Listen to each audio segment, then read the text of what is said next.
برطانیہ میں پاکستانی عوام کا امیج کیسا ہے؟ برطانیہ آیا تو میں نے ٹیکسی کی ڈرائیونگ سے آغاز کیا۔ میرا ابھی پہلا ہفتہ تھا، راستوں کا بھی اتنا علم نہیں تھا کہ ایک رات ایک بوڑھے خپتی انگریز کو بٹھا لیا جو نشے میں ٹن تھا۔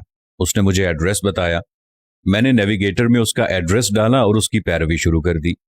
ایک موڑ مڑا ہی تھا کہ بوڑھے انگریز نے مجھے ڈانٹنا شروع کر دیا کہ تم نے جان بوجھ کر کرایہ بڑھانے کے لیے لمبا روٹ لیا ہے۔ میں نے اسے بتایا کہ میں نیا ڈرائیور ہوں، مجھے راستوں کا علم نہیں ہے، اگر تم جانتے ہو تو مجھے راستہ گائیڈ کر دو۔ وہ بولا کہ میں خود ٹیکسی ڈرائیور رہا ہوں، تم لوگوں کے فراڈ سے اچھی طرح واقف ہوں، تم پاکستانی ڈرائیور جان بوجھ کر ایسا کرتے ہو۔ میں نے یہ کہہ کر جان چھڑانے کی کوشش کی کہ تم جتنا کرایہ دینا چاہتے ہو دے دینا، مگر ہم پاکستانیوں کو بے ایمان نہ کہو۔ وہ چونکہ نشے میں تھا، اس کی طنزیہ گفت و شنید جاری رہی اور وہ غصے سے پھنکارتا اور منہ سے بہت کچھ بڑبڑاتا رہا۔ میں برداشت کرتا رہا کیونکہ امیگریشن آفس میں یہی برداشت سکھائی گئی تھی۔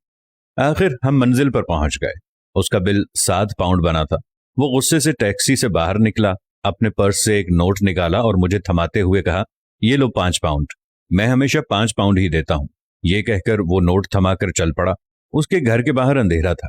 میں نے گاڑی کی روشنی میں اس کا دیا ہوا نوٹ دیکھا تو وہ 5 پاؤنڈ کا نہیں تھا بلکہ 20 پاؤنڈ کا نوٹ تھا۔ میں نے اسے پیچھے سے آواز دی اور اسے بلایا۔ وہ دور سے چلایا کہ میں نے ایک دفعہ کہہ دیا نا، میں 5 پاؤنڈ سے زیادہ 1 پینی نہیں دوں گا۔ میں نے کہا ٹھیک ہے 5 ہی دے دو لیکن بقایا تو لے لو۔ وہ بولا کیسا بقایا؟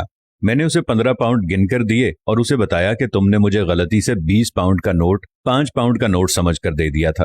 اس نے بقایا پکڑا تو اس کی زبان گنگ ہو گئی۔ میں گاڑی لے کر آگے بڑھ گیا۔ آگے بند گلی تھی۔ گاڑی واپس لے کر مڑا تو وہ انگریز وہیں کھڑا تھا۔ اس نے مجھے ہاتھ کا اشارہ کر کے رکنے کو کہا۔ میں رکا، گاڑی کا شیشہ نیچے کیا تو وہ پوچھنے لگا، تمہارا ڈرائیور نمبر کیا ہے؟ میں نے ڈرائیور نمبر اسے بتایا اور پوچھا کہ کیا ابھی بھی کمپنی کو میری شکایت لگانی ہے؟ وہ پشیمانی سے کہنے لگا کہ نہیں، شکایت نہیں لگانی بلکہ تمہاری کمپنی سے تمہاری تعریف کرنی ہے۔ میں نے تمہیں اتنا برا بلا کہا؟ تم چاہتے تو تم میرا 20 کا نوٹ رکھ سکتے تھے، مجھے پتا بھی نہیں چلنا تھا، لیکن تم نے اپنے حق کے پیسے لیے اور بقایا پیسے مجھے واپس لوٹا دیے۔ ایسا تو بطور ٹیکسی ڈرائیور شاید میں بھی کبھی نہ کرتا۔ میں نے کہا اب ذاتی لڑائی میں تمہاری جیب پر ہاتھ کی صفائی تو بے معنی ہوتی۔ یہی میں تمہیں سکھانے کی کوشش کر رہا تھا کہ نیتوں پر شک نہیں کرتے۔